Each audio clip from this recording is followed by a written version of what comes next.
Então, vamos começar. Vejo, na nossa aula passada, né? A nossa aula passada foi antes do feriado que eu estou falando, né? Então, na aula retrasada, nós discutimos um pouquinho sobre a pesquisa, né, etnográfica, vimos as manifestações, o que mais que nós vimos? Me ajudem aí a refrescar a memória, que faz tempo que eu não falo com vocês.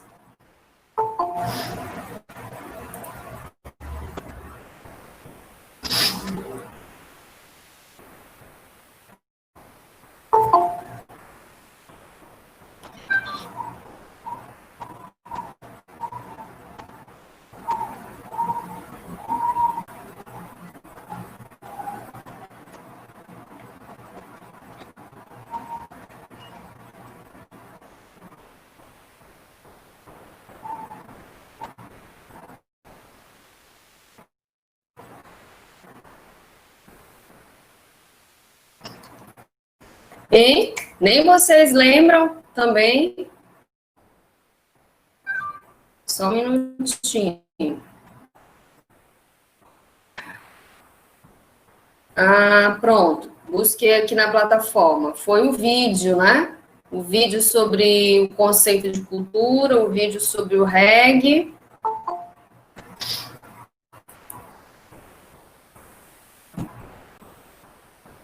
Ah, Débora, é sua primeira aula, né? Ok.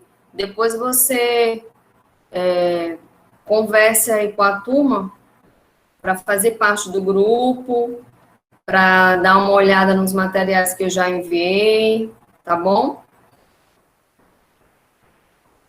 Certo.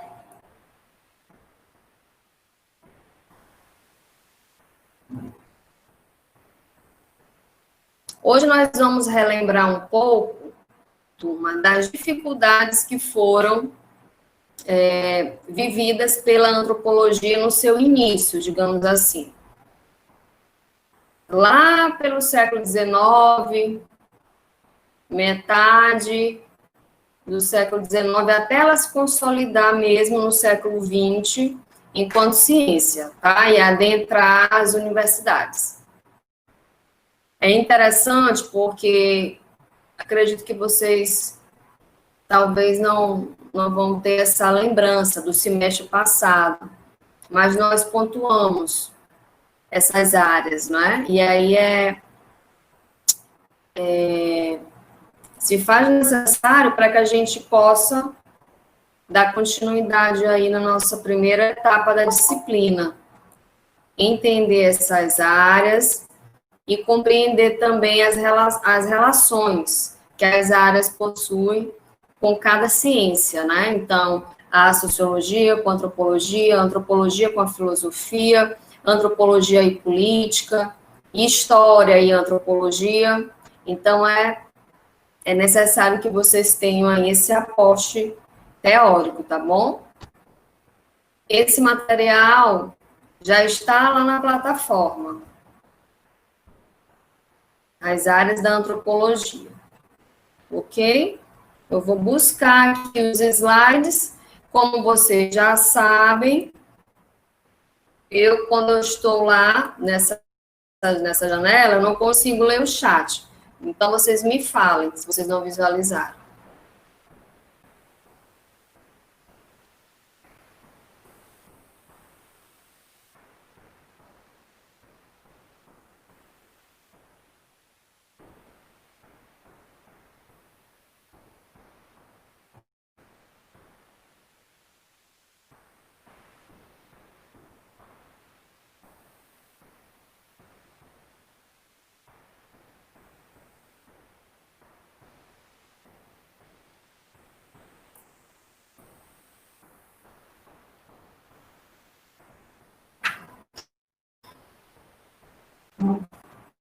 Já visualizaram?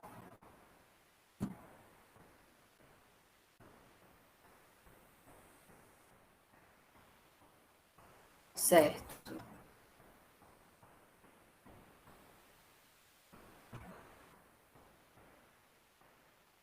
Então, essa primeira dificuldade que eu vou relatar aqui para vocês diz respeito. Deixa eu ver aqui quem está chegando.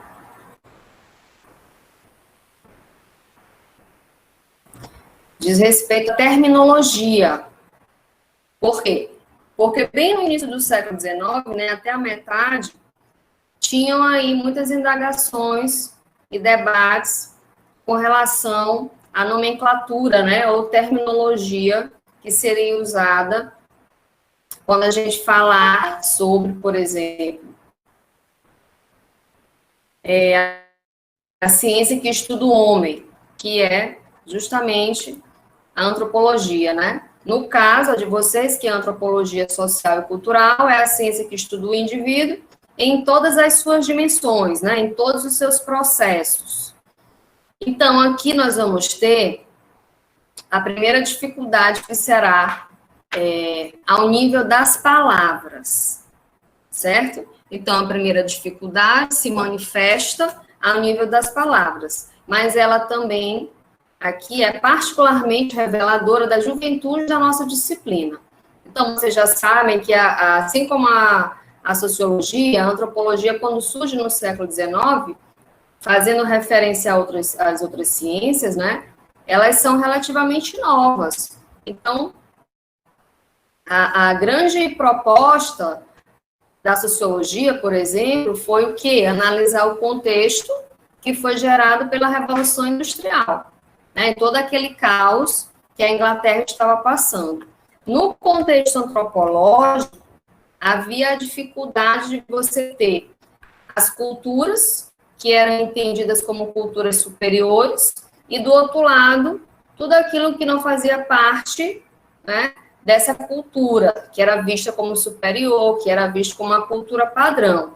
Então, que era o padrão europeu. E aí os antropólogos começaram a fazer as suas pesquisas, levando em conta essa questão do exotismo, ou seja, por que as culturas entendidas como culturas distantes, né, ou culturas ou sociedades longínquas, também eram vistas como culturas inferiores, esteticamente feias, né, sem gerar aí alguma apreciação, digamos assim. E assim teve início a pesquisa etnográfica, né, como forma de ter ali um estudo que pudesse trazer à tona as especificidades de cada cultura. Então, aqui nós vamos ter essa dificuldade e a gente vai lançar a seguinte pergunta: qual terminologia eu vou usar? Né? Eu vou usar antropologia ou eu vou usar etnologia? Então, quando a antropologia surge, ela vai ter esse nome, né? Claro, antropologia. Só que na França, por exemplo, eles costumam usar muito o termo etnologia. É porque aqui está errado, esse N não existe. Etnologia é a terminologia utilizada pelos franceses, né? Então, eu vou pesquisar as sociedades da tribo Maasai. Então, quem vai fazer essa pesquisa? É o etnólogo X. Eles utilizam muito essa expressão.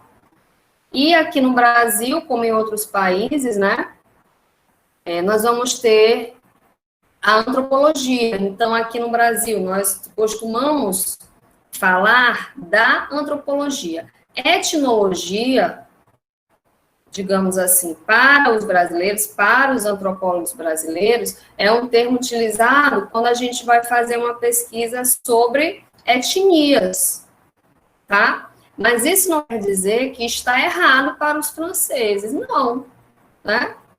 Então, vamos lá. No primeiro caso, corresponde à tradição terminológica dos franceses. Então, aqui a gente vai ter a questão das etnias, né, das culturas.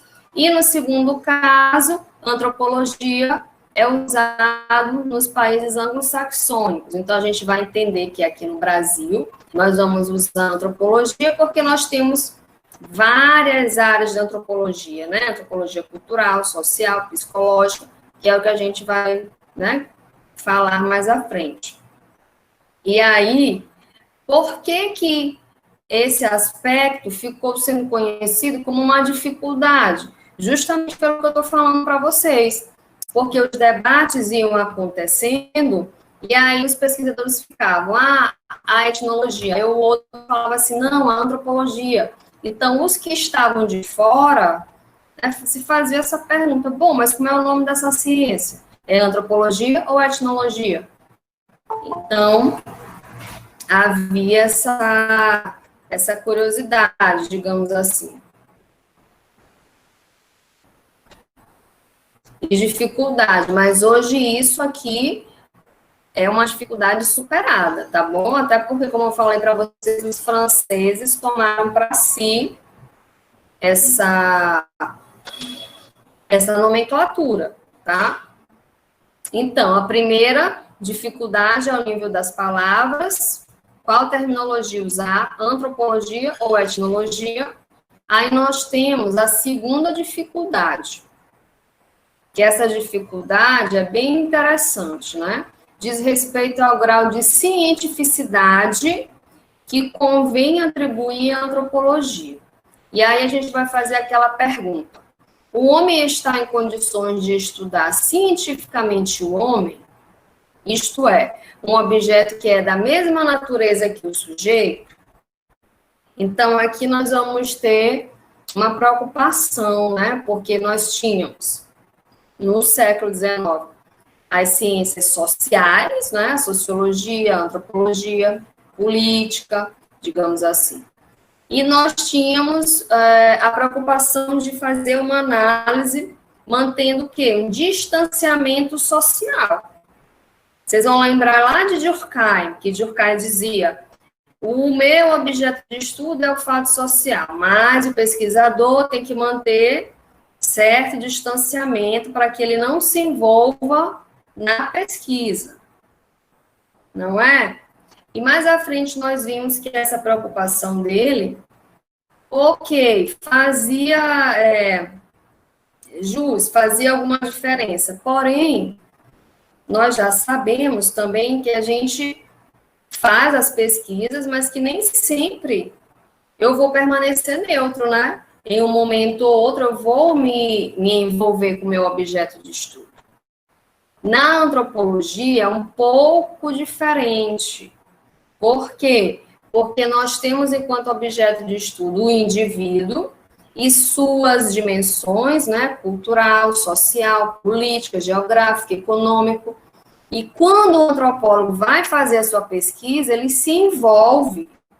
É o que a gente chama da pesquisa in loco, né? Ele vai ficar naquele lugar, digamos assim, hospedado, né? Naquele lugar, naquela sociedade. Eu vou fazer uma pesquisa lá na tribo das mulheres Karen, na Tailândia, também conhecida como as mulheres girafas. Quando eu for fazer essa pesquisa, eu vou ter que ficar, né? Exatamente onde elas ficam, vivenciando todo o processo, observando os rituais, como elas trabalham, né? O que elas comem, como é que elas se alimentam, né? Como é que o alimento chega até elas? Será que elas vão ter que pescar? Vão caçar? O que os seus maridos fazem, os seus companheiros? Então, eu estou vivenciando o processo. Se eu for convidada a participar de um rito de passagem, eu tenho que aceitar, porque eu disser não, eu vou estar ferindo, né? Digamos assim, o regimento daquela sociedade. Então, essa dificuldade, ela diz respeito justamente a isso. Será que o pesquisador, né, que é o sujeito, vai ter condições de estudar o seu objeto de estudo, que é da mesma natureza? Ou seja, o meu objeto de estudo é o homem. E eu sou o quê? O homem. Então, havia possibilidade, né, de ter uma cientificidade na antropologia, já que há esse envolvimento. E aí, depois de um certo tempo, nós podemos dizer que sim. Claro, não é interessante, né, que você se envolva muito na sua pesquisa. E você pode também perder ali o rigor, né, a rigidez que cada pesquisa etnográfica possui.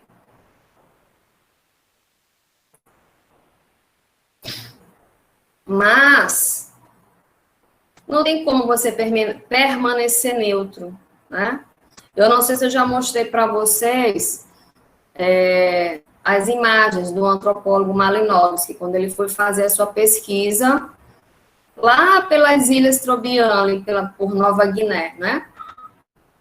E ele, né, vivenciou todo o processo, ele, como se ele tivesse documentado o rito, né, que foi o rito Kula, que é a troca de braceletes entre os povos ali daquela ilha, braceletes feitos de concha. Então, ele vivenciou todo o processo, foram muitas idas e vindas, fazendo a pesquisa de campo, né?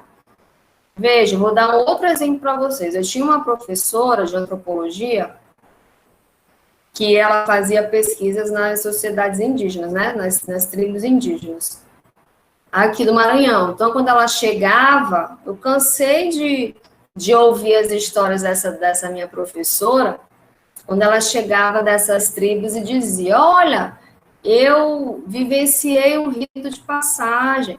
E algumas vezes ela chegava toda caracterizada, ainda pintada, né? Com as tintas lá da tribo, né? Feitas por aquela frutinha, urucum, né? Toda pintada. Às vezes eu trazia até os artefatos dessa tribo, e conversava e contava as histórias. Então, a gente via que ela se envolvia muito nessa pesquisa, né? Era com as sociedades Cricativo, Ajajara, né? Canela. Então, ela ia muito. Então, além de ser professora, ela também era pesquisadora lá da UFMA. Então, eu tenho muito essa lembrança de vê-la chegando, né, no nosso campus ali para dar aula, cheia de coisas, cheia de elementos que ela trazia desses lugares, né, dessas tribos. Então, essa questão de saber se é ciência ou não, durante um certo período, foi sendo bastante discutido. Porém, hoje nós já sabemos que há uma importância relevante de se manter neutro nas pesquisas, mas nem todo pesquisador consegue, tá? Principalmente quando a gente estiver falando sobre as ciências humanas, né? Porque na matemática, na física, na química, na astronomia, você tem a possibilidade de estar ali, de repente você coloca um cálculo, coloca, né, uma fórmula, ok, você observa, mas nessas ciências você tem o seu objeto de estudo, ele está vivo, né? É o homem que está ali, inserido na sociedade, no seu dinamismo. Então, eu quero fazer uma pesquisa sobre a violência urbana, vou ter que entender esse processo, né? Sobre a prostituição, sobre a violência doméstica. Então, eu tenho que conversar, que observar quem são esses atores sociais, né? Então, a todo momento, a minha pesquisa, eu vou correr o risco de me envolver. Tem muitos relatos, turma, de pesquisadores que ficaram amigos, né? De pessoas que sofreram, por exemplo, violência doméstica, violência conjugal, e o pesquisador foi fazer esse trabalho e acabou se tornando ali um grande amigo, né? Tem muitos filmes que trazem esses relatos. Nós temos uma terceira dificuldade, que é a relação da antropologia com a história. Então, digamos, é uma relação ambígua que a antropologia mantém desde sua gênese com a história, ou seja, desde o seu início, surgimento, nós tivemos relatos de antropólogos que adentraram na história e historiadores que adentraram na antropologia. Porque antes, para se fazer uma pesquisa de campo, né, ou, por exemplo, discutir sobre um aspecto cultural, você recorria à história, né? E vice-versa, a história recorria à antropologia. Só que para aquela época, as pessoas ainda, né, os teóricos, os estudiosos, eles não sabiam, né, dessa importância, é como se houvesse ali até uma crítica. Por isso que se tornou uma dificuldade, essa relação ambígua, né, entre antropologia e história, que foram estreitamente vinculadas nos séculos 18 e 19, mas quando a gente vai chegar no finalzinho do século 19, para o século 20, elas vão se emancipar. Então, vai a antropologia para um lado, a história para o outro. Mas o que aconteceu? Aconteceu que nesse meio tempo, nós estávamos discutindo a interdisciplinaridade, a transdisciplinariedade entre as ciências, entre as áreas. Então, e hoje? Hoje, se você quiser, você faz uma pesquisa, um trabalho, levando em consideração só a antropologia, só a sociologia, só a história. Mas, como nós vivemos hoje essa sociedade, né, moderna, global, nós podemos sim adentrar na filosofia, na psicologia, e isso não cabe crítica, porque hoje, né, não caberia crítica, porque a gente acaba fazendo um trabalho que vai ter como recorte todas essas áreas, né, todas essas ciências, e o trabalho fica enriquecido. Mas tem muitos teóricos, né, professores que preferem seguir à risca uma área, uma ciência. Não, eu vou fazer o meu TCC, eu vou fazer a minha dissertação. Deixa eu ver aqui quem está chegando rapidinho.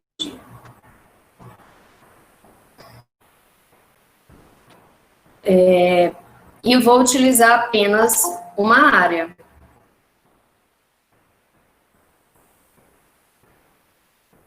Certo? Vou dar o meu exemplo para vocês. Quando eu estava construindo a minha dissertação de mestrado, que eu falei sobre a sociologia, né? A importância da sociologia para o ensino médio. Quais são as principais referências que os alunos tinham da sociologia no ensino médio? Se de alguma forma a sociologia trazia questionamentos, né, para essa faixa etária. Então, foi o primeiro e o segundo ano do ensino médio.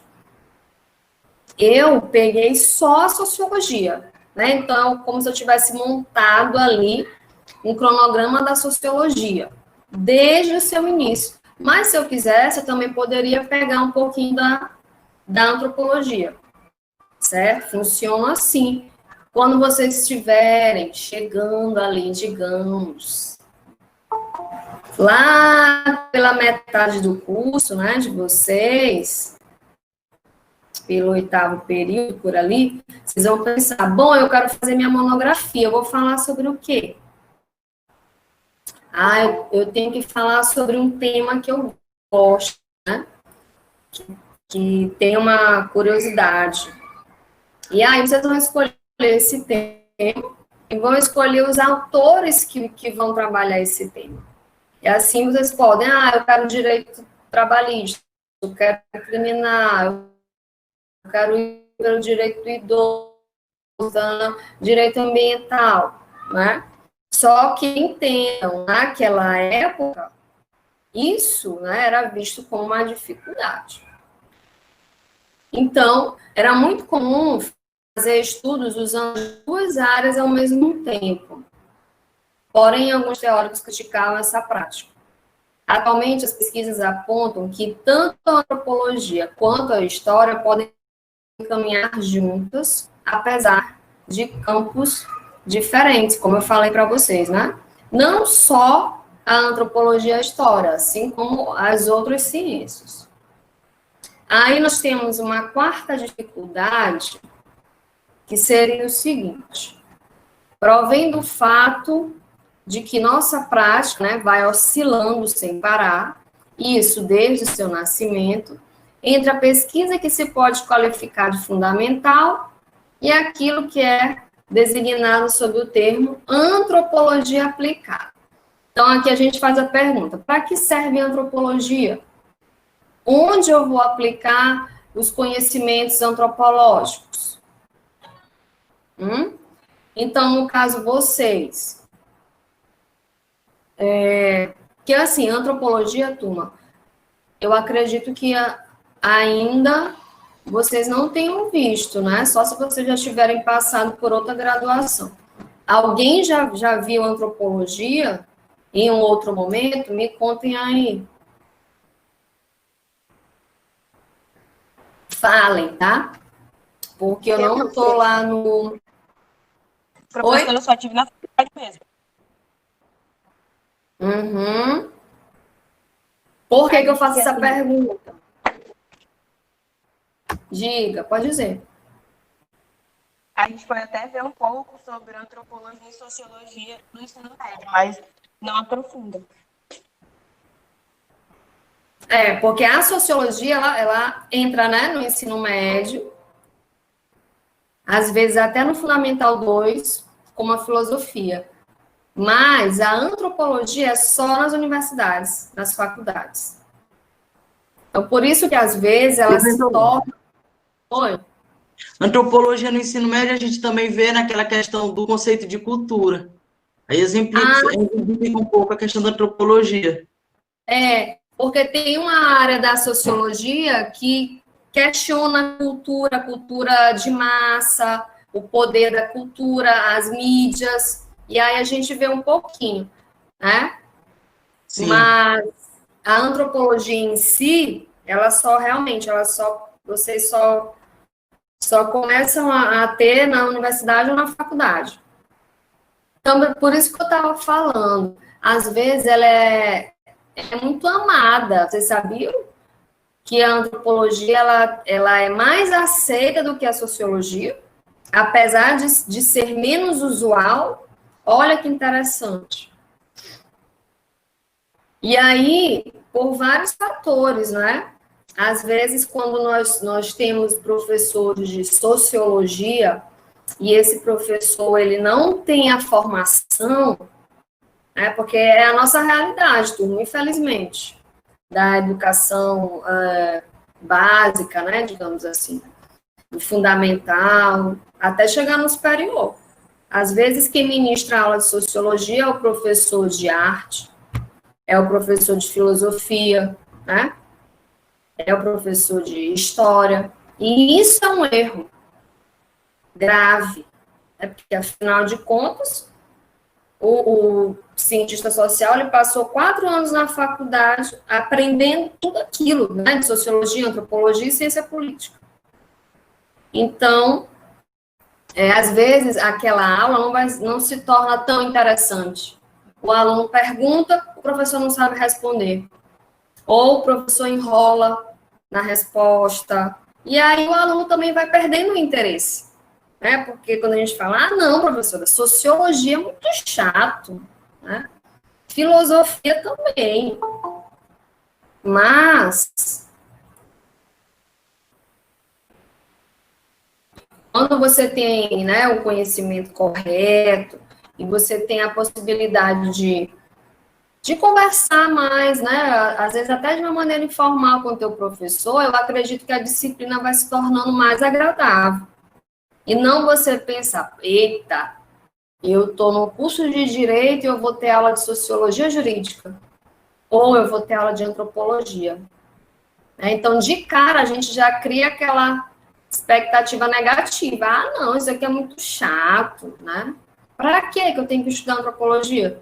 Então, é como se essa pergunta fosse feita lá no século XIX também. Para que serve a antropologia? Onde eu vou aplicar a antropologia? Então, hoje vocês já sabem, né, que existe essa aplicabilidade da antropologia. O simples fato de você sair à rua aqui em São Luís e se deparar com uma manifestação cultural, vocês vão lembrar de antropologia, né? Conceitos, etnocentrismo, por exemplo, que para quem nunca viu antropologia, é quase um xingamento, né? Etnocentrismo.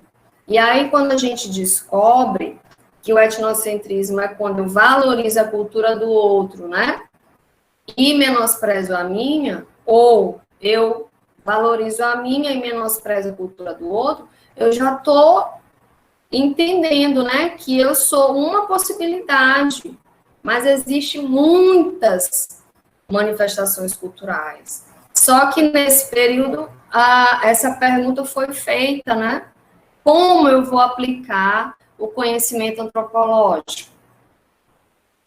Hoje a antropologia ela já é bem mais conhecida, claro, né? Ela já faz parte das universidades, a disciplina de sociologia, antropologia e filosofia, elas são pré-requisitos para as outras, tanto que essa de vocês é antropologia e sociologia jurídica, né? Vocês com certeza já, se não viram filosofia jurídica, estão vendo, então todas elas se tornam, assim, imprescindíveis para que vocês possam ter as outras cadeiras. E é engraçado, porque às vezes o aluno escolhe, por exemplo, os cursos da área de exatas, né? Eu vou fazer matemática. Vamos lá na Facam. Já dei aula no curso de matemática. Aí, no dia que foi a minha primeira aula, eu já estava imaginando, disse, nossa, esses alunos vão querer me matar, porque eles fogem da sociologia, da antropologia, da filosofia, e eles vão me encontrar aqui. E eu dei aula para eles de sociologia da educação. Então, o primeiro dia de aula foi assim uma loucura, porque eu estava me apresentando, e a turma, né, matemática, cálculos e tal, álgebra 1, álgebra 2 e não sei o quê. Aí lá vem, sociologia da educação. E as perguntas foram muitas, né? Mas, professor, por quê que eu tenho que saber sociologia da educação, né? E a resposta era básica. O curso deles é licenciatura, matemática é licenciatura. Então, eles serão o quê? Professores, né? Então, sociologia da educação, ela vai te dar um suporte, ela vai te mostrar mais ou menos um caminho, como você vai ser guiado, né? Através dessa questão da metodologia. É muita coisa, gente, é muito complicado, né? Só que aí depois dessa turma a gente se tornou tão próximo que até lá na formatura estava eu, convidada, né? Todos os professores lá, estritamente na área deles, de matemática e tal, e era eu de sociologia e tinha mais uma professora, eu acho que da pedagogia. Vê como a gente às vezes cria, né? Vou utilizar aqui aquela palavrinha que está na moda, um ranço pelas pessoas, no meu caso foi pela disciplina, né? E depois a gente vê que isso não passa de uma bobagem. E hoje a gente ainda se dá super bem, a gente se fala até hoje, e eles praticamente, eu acho que só uns 5 ainda não se formaram, estão dependendo aí da monografia, né, para colar grau. Mas é interessante. Então, essa pergunta, essa dificuldade, para que antropologia, a gente faz hoje para várias coisas, para matemática, para que geografia, né? Mas lá no meio do caminho a gente vai perceber que fazia sentido, certo? Então, aqui no nosso caso, é essa dificuldade, onde eu vou aplicar o conhecimento antropológico. E aí, aqui continuando, né? O pesquisador da antropologia, ele torna-se um militante, né? O olhar muda, essa questão de conseguir enxergar a sociedade, toda a diversidade cultural. Ele analisa a sociedade, trazendo o quê? Questionamentos pertinentes ao nosso contexto, e assim ele faz uma relação com o passado, né? Então, hoje, qual é o campo do antropólogo? Não sei se eu já falei para vocês, mas vou falar novamente. Aqui em São Luís, o campo ainda é um pouco restrito, né? Para você se tornar um antropólogo, você tem que fazer a Faculdade de Ciências Sociais, que tem na UFMA e na UEMA. E aí você vai ter aulas de sociologia, de política, de antropologia. E quando a gente se forma aqui em São Luís, a gente sai com esse título, né? Cientista social. A partir do momento que você escolhe fazer uma pós-graduação, aí isso pode ser modificado, né? Ah, fulano é um pesquisador em antropologia, ou ele é um sociólogo. Em Fortaleza, por exemplo, quando você começa a fazer ciências sociais, lá você já escolhe. Em um determinado ano você diz, não, eu quero seguir pela sociologia. Aí você já sai graduado em sociologia, ou em antropologia, ou em ciência política, tá? E aí, assim, deixa eu só finalizar aqui para eu voltar aqui com vocês. Pronto, então, nessa primeira parte, turma, que eu apresentei para vocês, foi fazendo referência a essas dificuldades. Antes de continuarmos, eu gostaria de ouvir vocês, se tem alguma dúvida, alguma curiosidade com relação a esse primeiro momento. Me contem.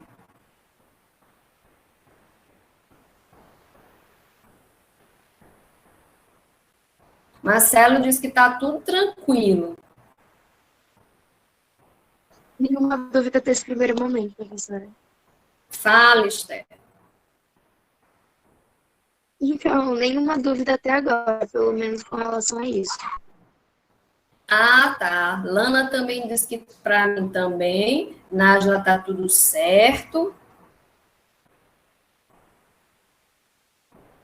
Então, vocês compreenderam que essas dificuldades, Igor está dizendo que está tranquilo, elas vão surgindo ao longo do caminho, né, digamos assim, da trajetória da antropologia. Mas e hoje, né? Vocês podem se perguntar, e hoje, professor? Todas essas dificuldades, elas ainda existem? Como eu falei para vocês, aquela primeira dificuldade, que é antropologia ou etnologia? Não, né? A questão da cientificidade, ainda hoje, é uma dificuldade, porque nós temos alguns antropólogos, né, que fazem a sua pesquisa, mas que não conseguem ter nem 50% de neutralidade, ou seja, o tempo todo ele está envolvido, né, na pesquisa. E aí, turma, é aquela história, pesquisa, ela precisa ter um rigor, né? Não é uma coisa que você vai dizer, deixa eu fazer uma pesquisa aqui política. Então, você não pode construir, por exemplo, uma pergunta em um questionário, já dando a resposta. Por exemplo, fulano, em que você vota para vereador? Aí você dá as opções aqui, só que você já está sendo ali sugestivo, né, com relação a essas opções. Na pesquisa é a mesma coisa. Por quê? Porque, do contrário, não vai ser pesquisa, vai ser o que? O senso comum, as nossas observações. Então, a ciência, ela tem um rigor, né? Aí, com relação à história e à antropologia, vocês já sabem que não, isso não é mais um problema. A aplicabilidade da antropologia também não, a não ser que o indivíduo se questione, né, muito, mas isso faz parte. Bom, para que eu tenho que aprender antropologia? Onde eu vou aplicar antropologia? Quem está de fora desse contexto vai sempre se fazer essa pergunta. É a mesma coisa que uma criança de 9 anos na escola. Para que eu tenho que saber matemática? Se eu quero, como o jovem faz, né? O jovem faz essas indagações. Poxa, mas eu quero fazer medicina. Então, ele já sabe que ele tem que saber matemática, física, química. Para que eu tenho que saber antropologia? E quando chegar lá na prova do Enem, né? Ou então lá no outro lado como é o nome da UEMA? Toda vez eu esqueço. Tem lá, né? Tudo bonitinho, as disciplinas. No Enem é meio que uma mistura de sociologia com filosofia e antropologia. Mas se você não souber fazer uma interpretação de um texto que fale, por exemplo, de diversidade cultural, diversidade religiosa, a questão do preconceito, se você não souber o mínimo de antropologia e de sociologia, já era, né? Então, me contem, vocês já estão aí com o link que a Maiane mandou, ou a Esther, do documentário? Vocês querem assistir esse documentário agora ou na volta do intervalo? Pode ser agora mesmo. Pode ser, né? Então assista, se não me engano, tem meia hora. Tem meia hora esse documentário. E é tão bom, turma, esse documentário. Se a gente estivesse presencialmente, eu ia colocar para você. Mas, como nós não estamos, então vocês vão lá, assistam, eu vou ficar aqui esperando, tá? Qualquer coisa é só chamar. Certo. Podemos começar?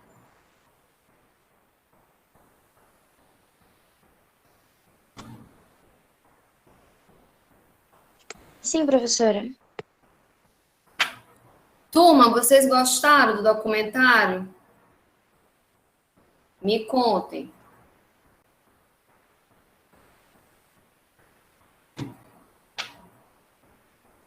Então, é um documentário bem explicativo, porque apesar de nós morarmos em São Luís, às vezes a gente não presta atenção na história que tem, nos bairros que nós andamos, e o quanto de manifestações tem uma cidade tão pequena comparada a outras.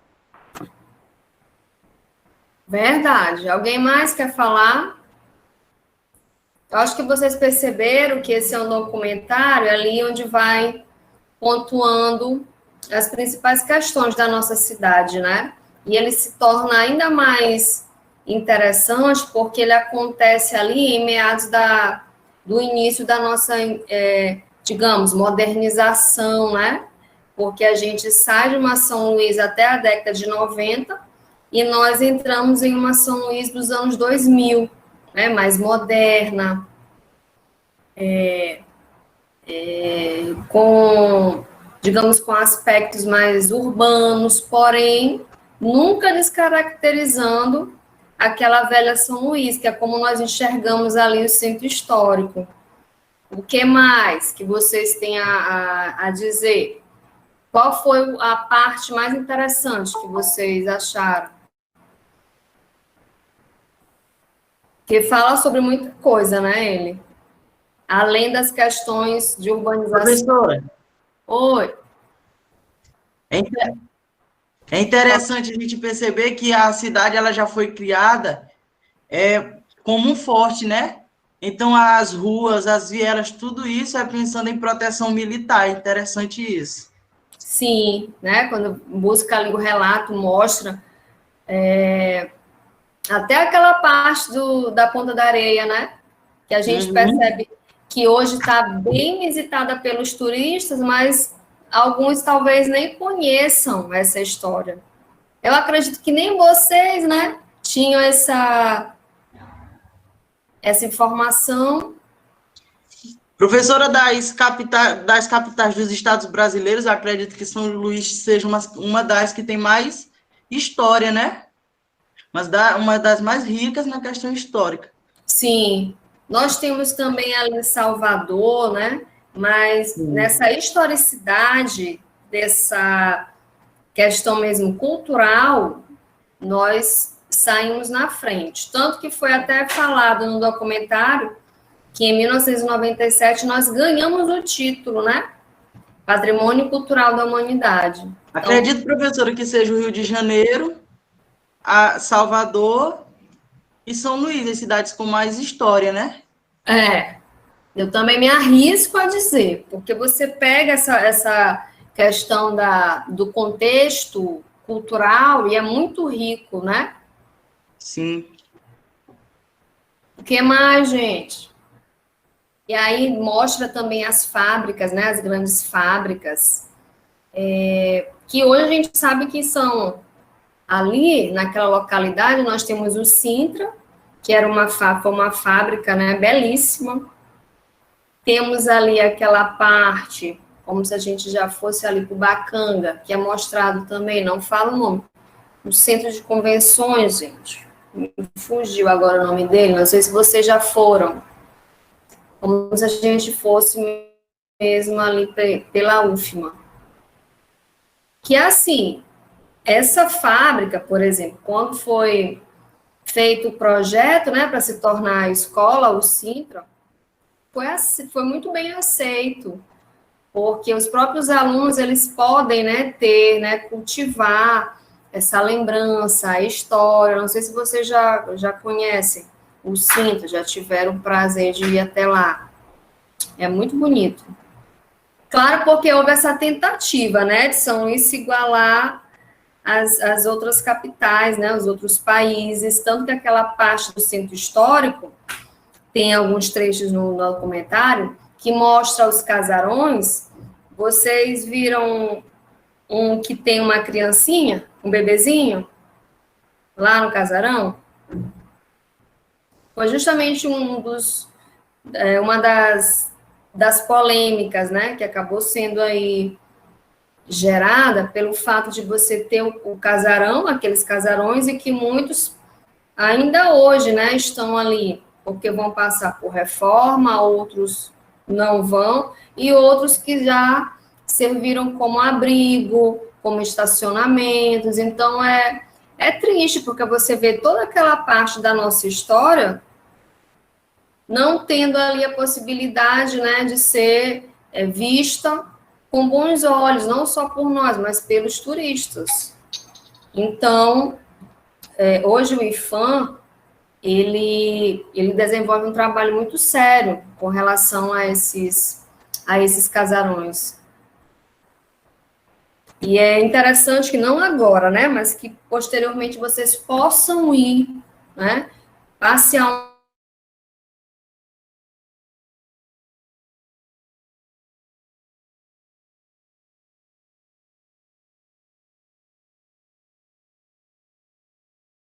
uns 2000, porque a gente vê até a questão das praias, né, quando ele mostra ali a Ponta da Areia. Diga, Otávio. Otávio. Marcelo. Marcelo. Na descrição do vídeo está dizendo que foi feito em 2007. 2007, mas tem lá no vídeo? Tem na descrição do vídeo que a pessoa que fez escreveu. Perfeito. Então, 2007, você já consegue visualizar ali algumas modificações mesmo, com relação à praia, quando ele mostra ali a litorânea, né? Ainda inacabada. Mas tem um ponto, gente, desse vídeo, que é interessante, que é a questão das lendas. O que vocês acharam das nossas lendas?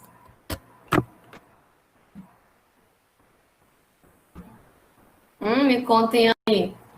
E fala de Ana Jansen. Professora, eu só conhecia a da cobra, eu não sabia que tinha tantas outras.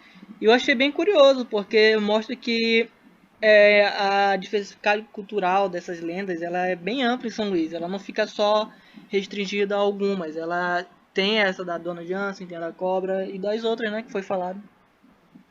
A da serpente talvez seja popular, né, a mais popular, assim como a de Ana Jansen. Mas essa lenda aí do rei Dom Sebastião, realmente, ela não é muito, né, falada. É engraçado isso, né? Nájila tá falando, lembrou do filme Moleque que é doido. É verdade, eles retratam, né, essas lendas, não sei qual é. o filme, mas tem um que eles falam dessas lendas. Agora, seria muito mais interessante se as crianças pudessem ter acesso a essas lendas, né? Eu tinha um professor de antropologia, Sérgio Ferretti, ele infelizmente faleceu, tem uns 2 anos. Ele é casado com uma antropóloga também, Mundi Carmo Ferretti, ela é professora da UEMA, e ela tinha um livro bem interessante que falava só sobre essas lendas. Eu tinha esse livro, eu não sei que fim levou esse livro. E tinha uma linguagem tão fácil, tão didática, né? Para as crianças seria tão assim interessante.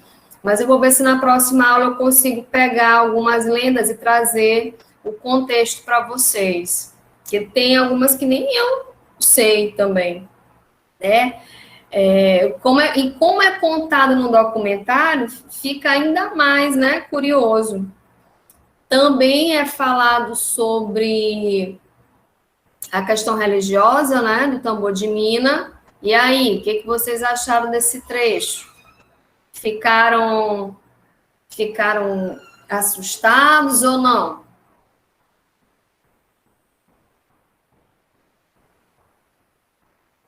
Quando é mostrado ali quando o indivíduo está incorporando, né?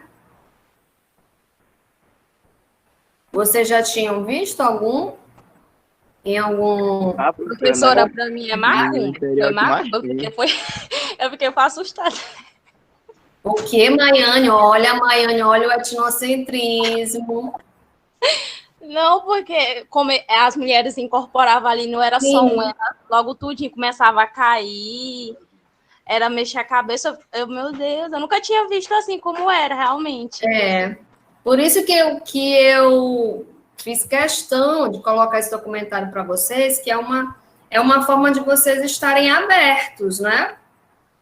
Sim, eu acredito que muitos nunca tinham visto, de fato. Então, ali é quando a gente fala, estava incorporando, e o que é falado ali do tambor de mina, né? Que nós temos o tambor de crioula e ali é o tambor de mina. E lá onde está sendo filmado é a Casa das Minas, uma das mais antigas, se não for a mais, né? Mas eu acho que não, porque em Salvador tem muitos terreiros. Mas aqui, a Casa das Minas, ela é muito conhecida. A grande questão aí é porque gera polêmica e gera o preconceito também, né? E aqui, quando a gente, como a Maiane, vou pegar o exemplo da Maiane, a gente já lança o olhar, isso é macumba, fulano tá batendo tambor, fulano é macumbeiro, né? Mas essas são as religiões de matriz africana, tá? Então, quando a gente fala a macumba, é um instrumento, certo? Mas foi ali pego pelo senso comum e nós acabamos reproduzindo. Agora, de fato, para quem nunca viu, causa um choque, né? Gera ali um estranhamento, que é muito normal, gente, muito normal.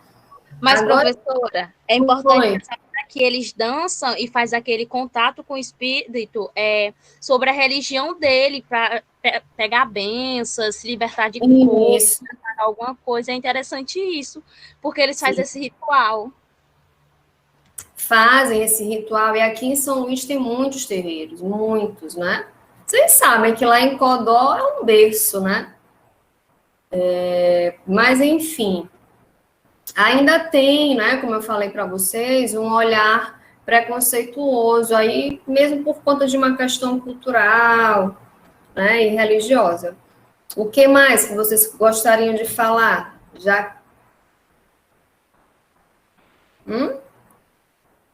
Tem mais alguma coisa? Senão nós vamos para o intervalo e na volta a gente continua. A principal característica do tambor de mina é o transe, que é quando há aquela, digamos, aquela possessão, né, dos iniciados, eles vão receber ali aquela entidade espiritual, onde cada pai de santo, né, digamos assim, cultua, são as entidades espirituais que aquele pai de santo cultua, como vocês viram no documentário. não existe só aqui em São Luís, né? Nós temos também no Pará. Claro que eu estou fazendo essa referência para vocês como um ponto curioso. Por quê? Porque o terreiro, que é o local onde acontece essas possessões, como eu falei para vocês antes, tem um olhar ainda muito voltado para o preconceito, né? Enfim. E no nosso documentário, um ponto também que é bem legal da gente comentar é a questão do turismo, né? Como de 2007 para cá, o turismo ele cresceu significativamente na nossa cidade, porém com algumas ressalvas, e uma delas é justamente no que se refere ao marketing que é feito da nossa cidade, né?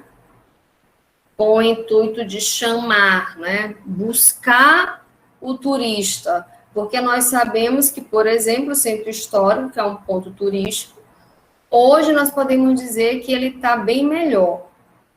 Está passando por algumas reformas, os casarões, né? Nós temos também ali no Centro Histórico, toda aquela região, os museus, vira e mexe eu falo dos museus para vocês, porque também é algo que faz parte, né, desse processo cultural, resgatar a nossa história. Então, aqui nós temos o Museu do Tambor de Crioula, o Museu do Reggae, o Museu de Gastronomia, que é interessantíssimo, né? Então, o turista, quando ele vem a São Luís, ele quer conhecer, né? Ele quer provar a nossa culinária, ele quer ver o tambor de crioula, né? Que nós temos que fazer uma separação, tá? O tambor de crioula, a gente pode dizer que há uma manifestação cultural. No tambor de Minas, você já tem uma religiosidade muito forte. Não que no tambor de crioula não tenha, porque nós sabemos que há, né, toda aquela reverência ao São Benedito.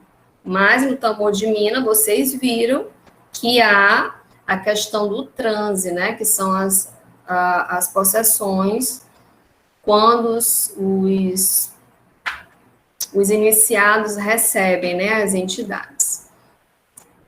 Que mais que nós vimos? Também foi mostrado ali as igrejas, né, contado um pouco da história.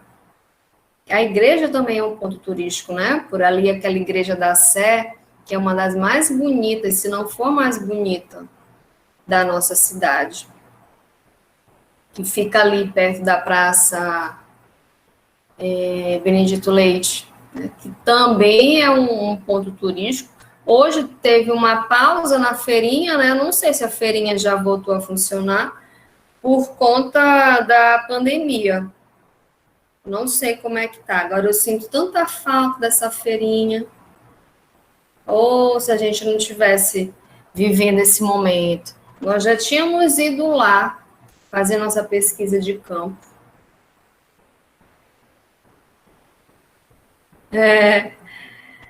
E aí, assim, turma, para a gente fechar, eu queria ouvir um pouquinho vocês, para eu poder colocar agora um outro tópico, né, da nossa aula, mas eu queria fechar. Eu não sei se alguém quer falar mais alguma coisa, tem alguma pergunta com relação ao documentário.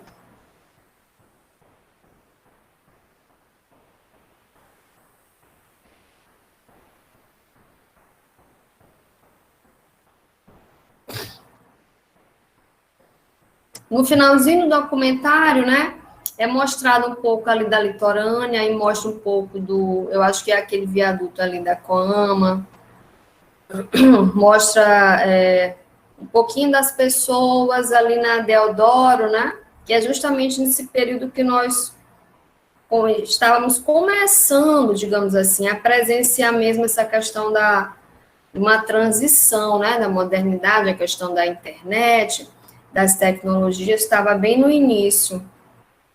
E é interessante quando a gente observa como as pessoas, né, saíam muito da sua localidade de origem, do interior, vinham para a cidade, querendo um emprego, justamente nessa transição, que foi a época também que ainda tinha, né, a história das lan houses, nem todo mundo tinha acesso à internet, como acontece até hoje, né, só que hoje está mais, digamos, acessível, se nós formos comparar com esse ano, né, com esse período aí de 2007. Então, muita coisa mudou em São Luís, nós temos ali aquela parte da Ponta da Areia que aparece o Forte, né, que hoje ali é um ponto turístico fortíssimo, o Espigão, e acabou tendo aquela parte do Forte, não sei se vocês já tiveram a oportunidade de ir, tem uma cafeteria, né? Deixa eu lembrar aqui o nome.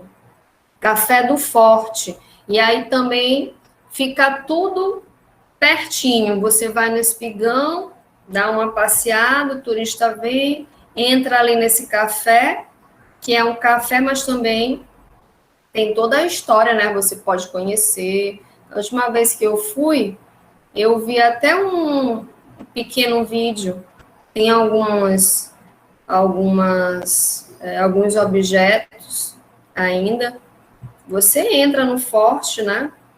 Pode passar um período, tem um guia, é bem interessante. Então, são essas questões que acabam favorecendo o nosso turismo. Porém, se a gente for, né, por um outro lado, nós temos a questão das nossas praias.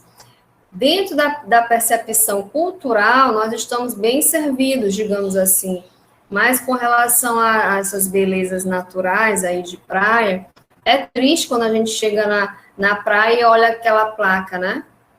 Imprópria para banho. Isso acaba desqualificando a nossa cidade também para o turista. E quando ele vem para cá, ele não quer só conhecer o reviver, né? Não quer só saber do meu bolo, do amor de crioula, das nossas comidas, ele quer curtir também a praia, quer dar um mergulho. E eu nunca consegui entender essa dificuldade de você morar em uma cidade, né, com tantas praias lindas, e você não poder usufruir. Né? Enfim. Mas então nós vamos fechar aqui, já que vocês ficaram caladinhos, e eu vou buscar, são os outros slides da continuação aqui da nossa aula, tá, turma? Por quê? Na aula retrasada, não, acho que foi na nossa terceira aula, eu falei sobre a relação do direito com a antropologia, né? E aqui é como se fosse uma continuação, que a gente tem que observar o direito e a diversidade cultural, como ele está trabalhando, né? Mediante essa proposta aí da pluralidade cultural. O que o direito tem feito? Deixa eu buscar aqui.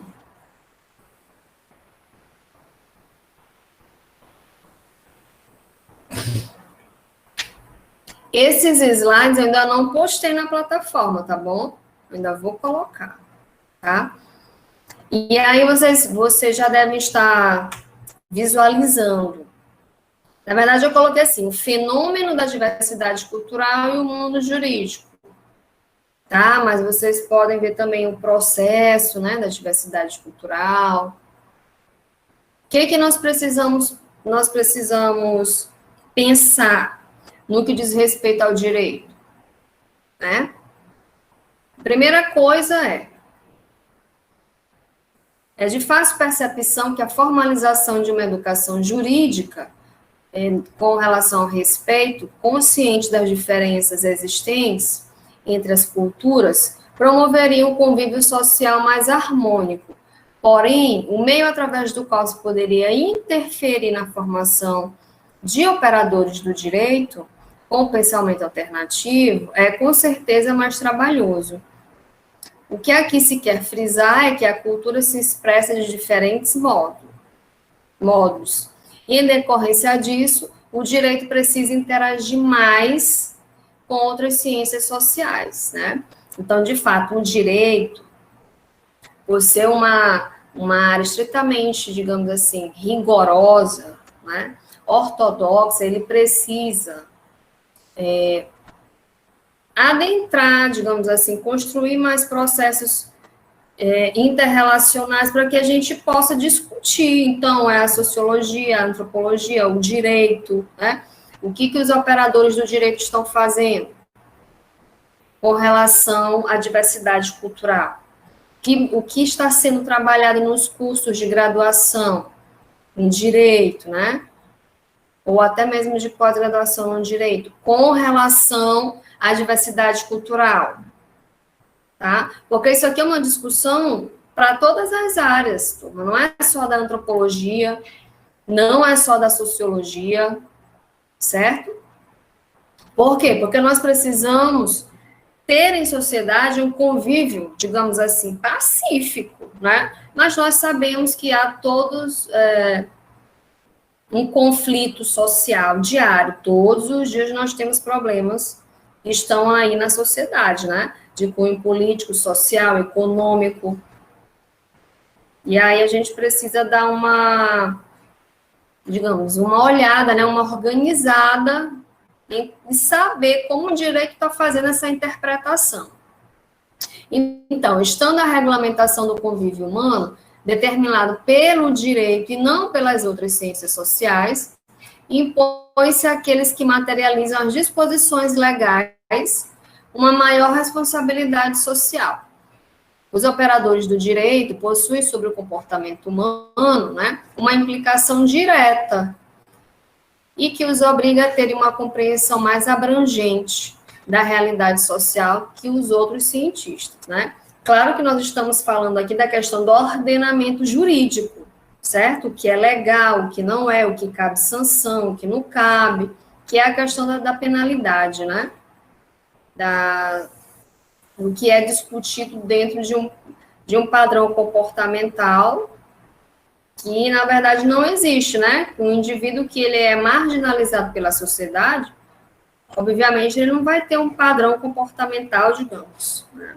O nome já diz, né? Um padrão comportamental, um comportamento adequado.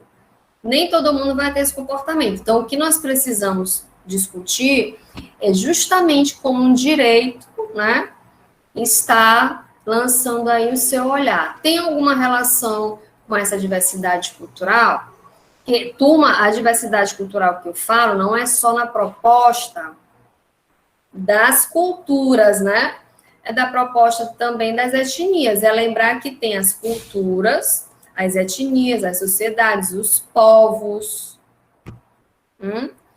E dentro dessa discussão, nós já até vimos uma que eu trouxe para vocês, que é aquele conceito de apropriação cultural, e que, na verdade, nós já desconstruímos, né? E que não é apropriação, é empréstimo cultural, é aculturação. Porque se fosse assim, o direito tinha que ter ali um trabalho dobrado, né? Um trabalho extra. E se todo mundo fosse ali buscar um discurso voltado para essa apropriação cultural, né? Realmente, o debate seria muito extenso. Então, uma interpretação de maior alcance acerca da realidade social visa induzir o direito e seus agentes a... Eita, gente. Celular, uma hora dessa, tá me espantando. Desculpem, tá? Visa induzir o direito e seus agentes a produzir o que? A justiça social, seja através de aplicação de leis, ou, né, leis vigentes, ou da elaboração de novas leis. Esse é um ponto que vocês já sabem também, que as leis, elas surgem das necessidades sociais, né? A partir do momento que a sociedade chega a um dinamismo, você tem que ter ali fazer uma reflexão no que pode ser interessante dentro desse ordenamento jurídico ou não. Porque tem leis aí que já caíram em desuso, né? Como, por exemplo, aquela Peraí, deixa eu me lembrar o nome. Me ajudem. Quando há traição no casamento.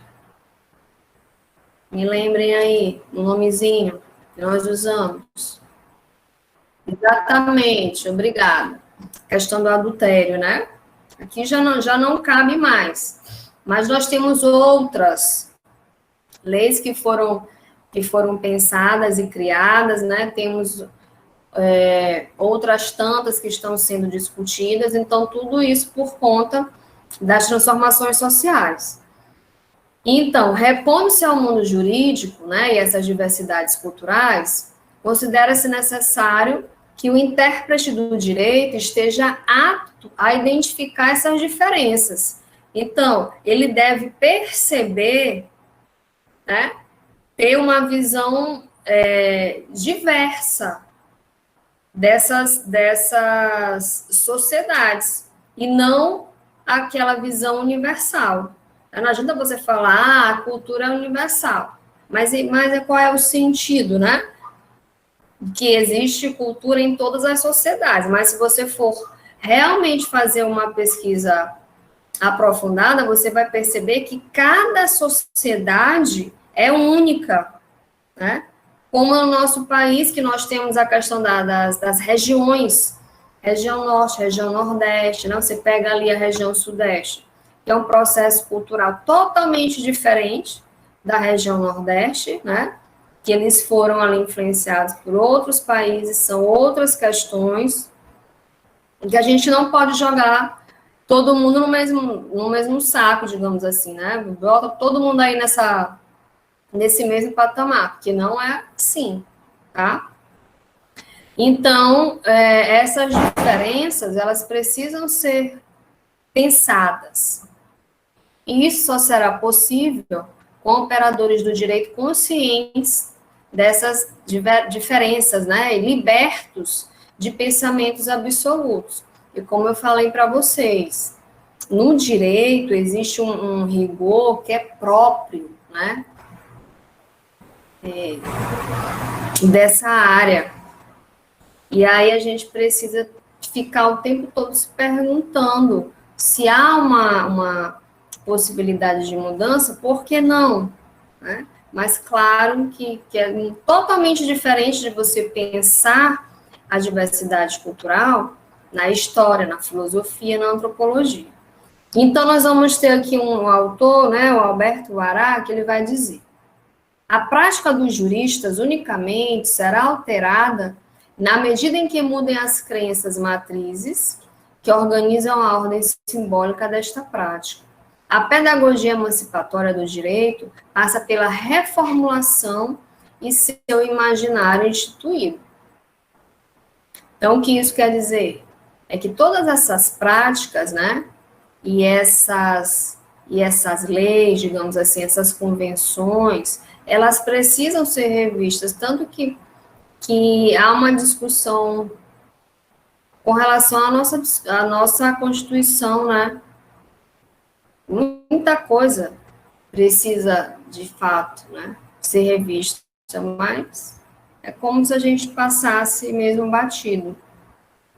E aí, no binômio direito e multiculturalismo, a procura pela conciliação entre o respeito da cultura com as minorias, né, normatização necessária, para que a gente possa ter aí uma convivência pacífica, porque os interesses culturais, eles são diferentes, né?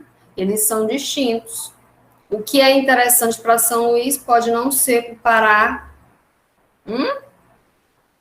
para o Rio Grande do Sul, Minas Gerais. Então, isso acaba também tendo que ser, algumas vezes, modificado. Não adianta você estipular que, mas aqui em São Luís tem que ser assim, porque nós temos, no dia X é comemorado o dia do tambor de crioula. Ok. Mas então aqui nós temos que pensar em propostas para esse dia, exclusivamente em São Luís, né? No Pará é outra história. Mas isso também não quer dizer que eu não possa ter uma visão do todo. certo? A busca por essa visão equilibrada, digamos assim, né, obriga os intérpretes do direito a realizar uma nova conceituação do que vem a ser cidadania, tanto na sua dimensão política quanto cultural. Esse contexto social, que é o chamado de multifacetado, né, traz dia após dia novas e desafiantes situações para serem apreciadas por juízes, promotores, advogados, os quais, caso não tenham discernimento acerca de digamos, de um determinado assunto, né, acerca da representação, que possui as identidades diversas daquelas que compõem a maioria dominante, eles acabariam por criar o quê? A questão das injustiças, promovendo segregação social, desigualdade social, e isso o nosso país já tem, né, de sobra. Então, é interessante fazer essa análise primeiro, para que a gente possa buscar um equilíbrio no que diz respeito à nossa cultura.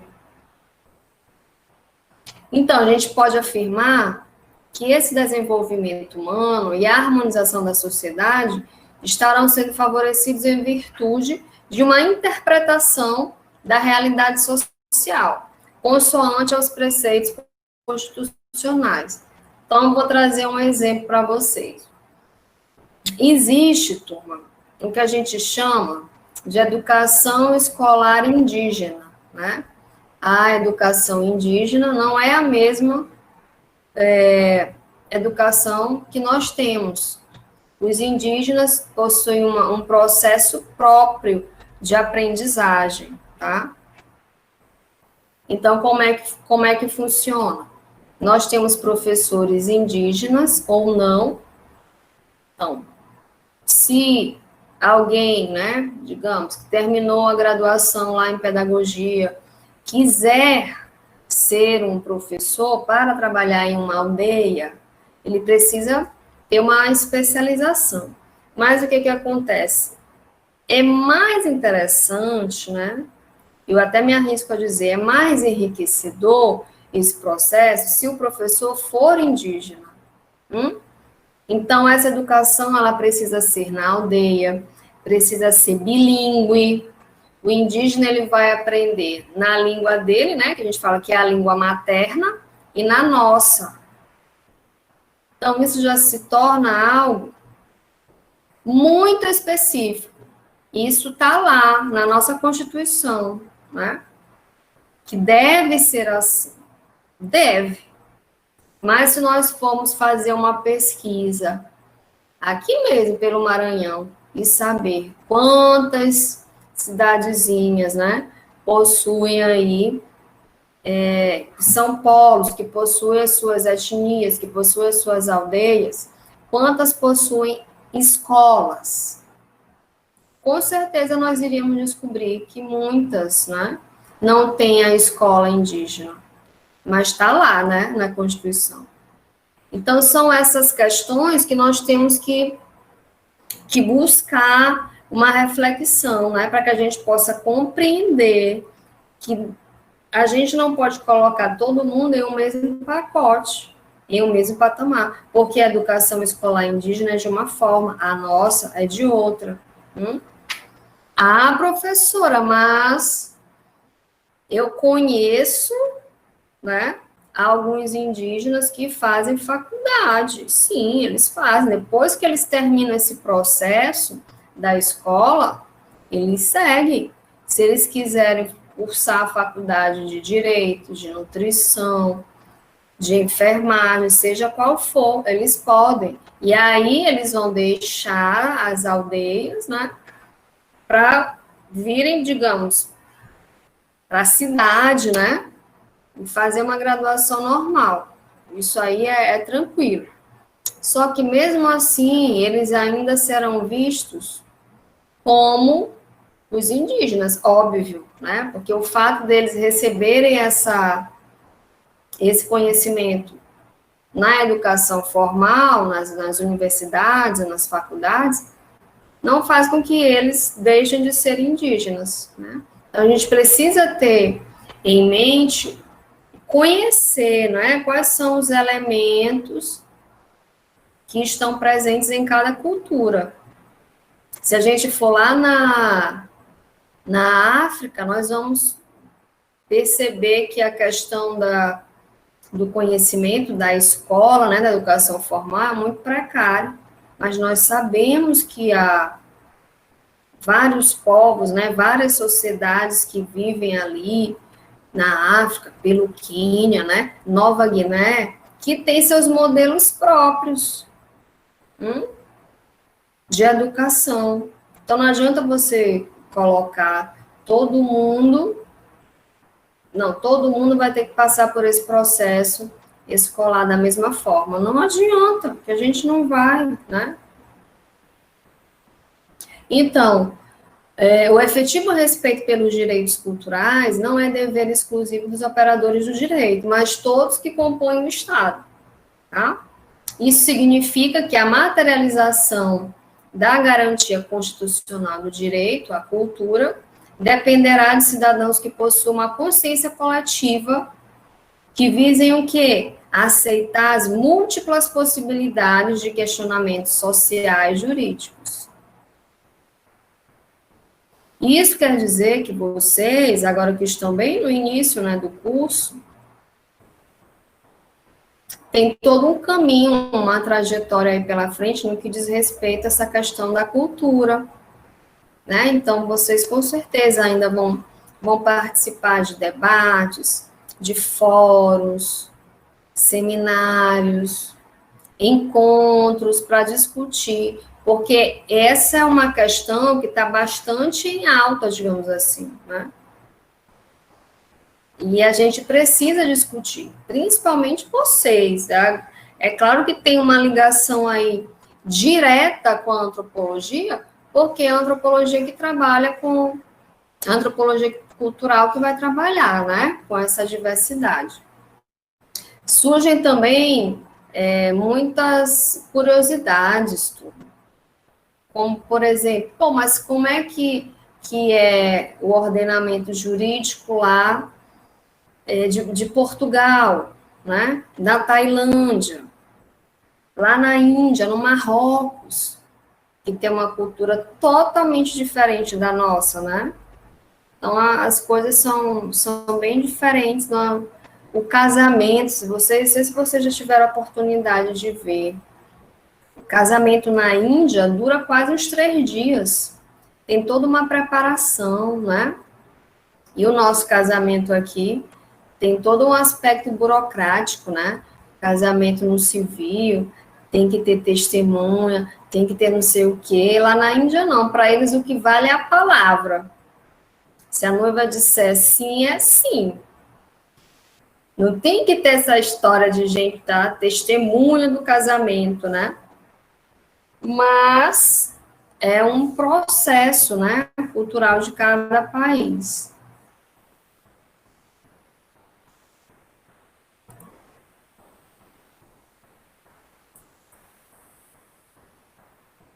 E aí a realidade social está em constante mutação por vários fatores, né?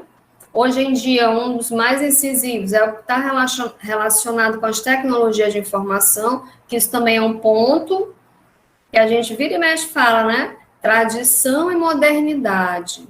Como as tecnologias de informação, elas podem influenciar no que é tradição, né? No que é regional.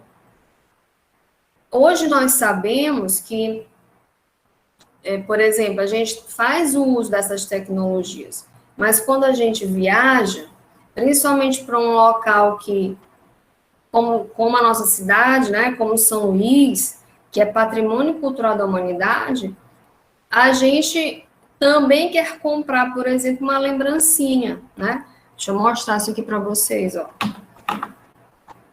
Que é um artesanato, um porta-copos de Fortaleza.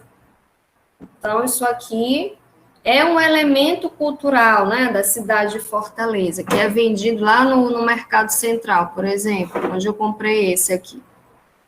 Lá no Mercado Central, que você entra, é um mundo, né? Não tem só elementos de Fortaleza. De toda a região, norte e nordeste, você pode encontrar. O que você pensou tem nesse local, né? Então, ali respira cultura, é um ambiente realmente muito interessante, né?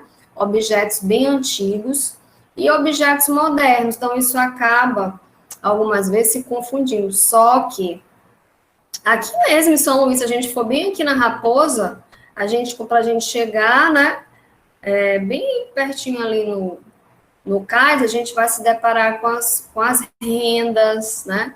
Com aqueles elementos que são próprios da nossa cultura. Aí o turista chega aqui, ele fica impressionado, né? Ele acha lindo aquele objeto, né? Aquele artesanato, aquele caminho de mesa, que é muito lindo, feito pelas rendeiras, e que tem também um processo, né, muito, muito rico. Mas, às vezes, nós não sabemos, como é que eu vou dizer para você, nem da história, né? Que é engraçado isso. Né? Que está muito relacionado com aquela questão. Se eu não gosto, por que eu tenho que me interessar? Ah, não, professora, eu não gosto do boi, não gosto do tambor de crioula, não gosto do reggae, não gosto de nada disso. A única coisa que eu gosto é da culinária. Eu gosto do caranguejo, do arroz com chá, né? Então, a gente acaba, às vezes, se distanciando de alguns pontos interessantes, que quando o turista vem aqui, a primeira coisa que ele quer conhecer, além do centro histórico, né? Além da comida, são as nossas manifestações. Então, essa questão das tecnologias de informação, hoje, se você colocar no Google o nome São Luís, vai aparecer tanta coisa, né? E aí, a gente acaba fazendo a relação da tradição e da modernidade.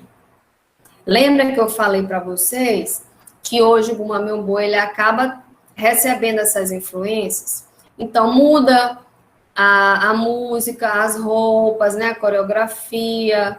Hoje tem uma questão de você ter cultuar, né, a estética, o corpo, que era algo que a gente nem se pensava, né? Mas com o tempo foi sendo modificado. Antigamente tinha que saber só a coreografia, tinha que saber dançar para fazer parte do Meu Boi, né? Hoje não, tem que ter toda uma estética.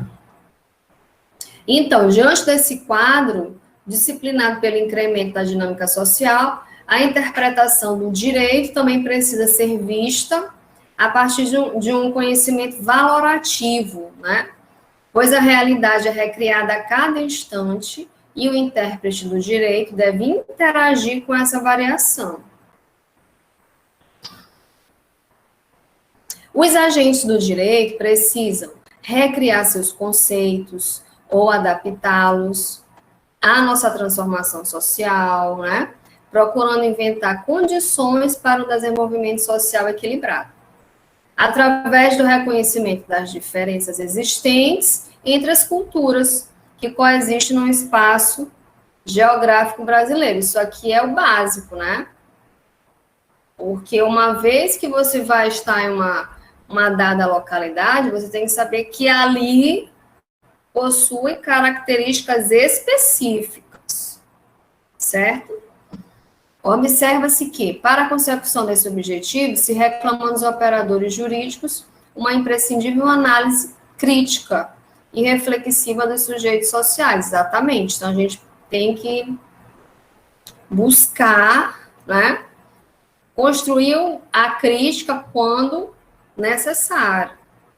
Quando necessária. Não há uma possibilidade também da gente ficar o tempo todo querendo modificar, né, uma dada manifestação.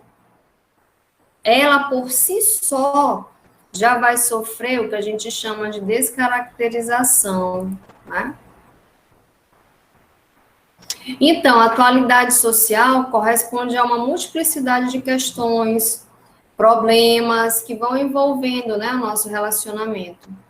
E, em razão disso, impõe principalmente no tocante à diversidade cultural, que juízes, promotores, advogados e demais interventores jurídicos busquem abarcar em suas considerações os objetivos, né, constitucionais relacionados aos direitos culturais quando forem decidir sobre a aplicação do direito nas situações que envolvem os vínculos humanos e sociais, que aqui é a questão do comportamento, tá?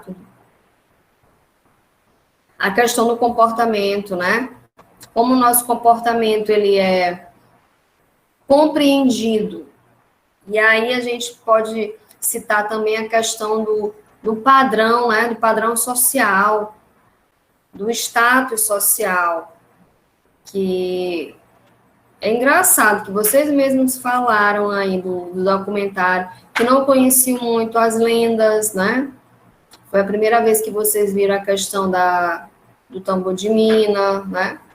Claro, nem todo mundo tem acesso, né? Eu também, quando eu entrei na universidade, eu estava, acho que no segundo período, e o meu professor de antropologia virou e disse assim, olha, vocês vão fazer uma etnografia.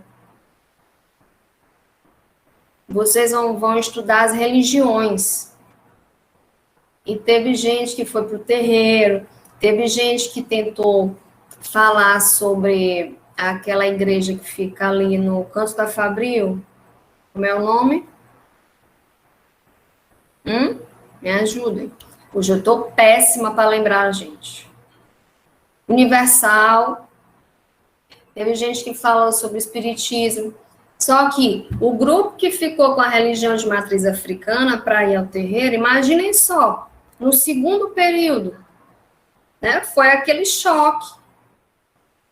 Pior foi quando a gente teve que falar para os nossos pais, olha, nós vamos ter que fazer uma pesquisa de campo sobre religião, nós vamos lá para a Igreja Universal, fulano vai lá para o terreiro não sei aonde, então isso acabou gerando um choque, né, um estranhamento. Mas eu quero que vocês comecem a perceber que na antropologia, o tempo todo a gente vai se deparar com essas questões. É muito do que a gente não sabe, né? Primeiro nós temos que conhecer para depois construir uma crítica, tá certo? Eu vou parar por aqui, eu vou pausar, e na nossa próxima aula nós vamos continuar com esse assunto, tá bom? Direito e diversidade cultural. Aí vocês tragam as perguntas, ok?